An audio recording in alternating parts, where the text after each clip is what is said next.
You know, it's a weird thing, right? Some of the absolute smartest people we know are also totally broke. Have you ever wondered why that is? Well, today we're going to dig into this really fascinating idea called the intellectual poverty trap. I mean, we've all seen it. That brilliant friend who's a genius at physics but can't figure out their finances, or the programmer with $1 million idea who just never makes any money from it. It's so strange, isn't it? How can you be so smart, but still struggle with something as basic as building wealth? So it turns out this isn't just random bad luck or a weird coincidence. There's actually a name for it. It's a real pattern, a kind of cognitive trap that super smart people can fall into. And, just giving it a name is the first step to actually figuring out how to get out of it. Okay, let's get into what this thing actually is. And right off the bat, let's be super clear. This has nothing to do with not being smart enough.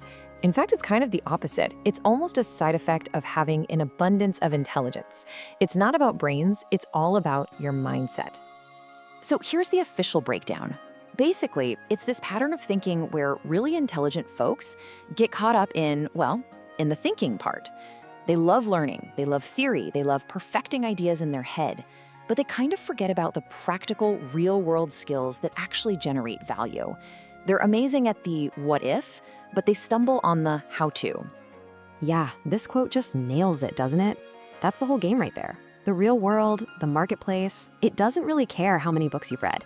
It cares about what problems you can solve for other people. That's the big disconnect. All right, so how can you tell if maybe you're in this trap, or maybe someone you know is? Well, there are 3 classic symptoms. And as I go through them, just kind of ask yourself, does that sound a little too familiar? Okay, here they are. Chasing credentials over competence, something called perfectionism paralysis, and a kind of disdain for simple business. Let's break each of these down. Symptom number 1, chasing credentials. This is that feeling that, if I just get one more degree or this one last certification, then I'll be ready. Look, learning is amazing, but in the trap, it becomes the ultimate form of procrastination. It feels like you're making progress, but you're really just avoiding the scary, messy part of actually doing something. Then there's number 2, perfectionism paralysis. Oh man, this one is a big one, because smart people can see every single thing that could possibly go wrong. Every flaw, every little problem. So what happens? They get stuck. They spend forever polishing a plan, waiting for it to be absolutely perfect. And guess what? Perfect never shows up. And so nothing ever gets launched. And number 3, this one's a little subtle. It's this kind of intellectual snobbery. It's looking at a really straightforward, profitable business, like a lawn care service or something, and thinking to yourself, that's so simple. It's not a real challenge for my big brain.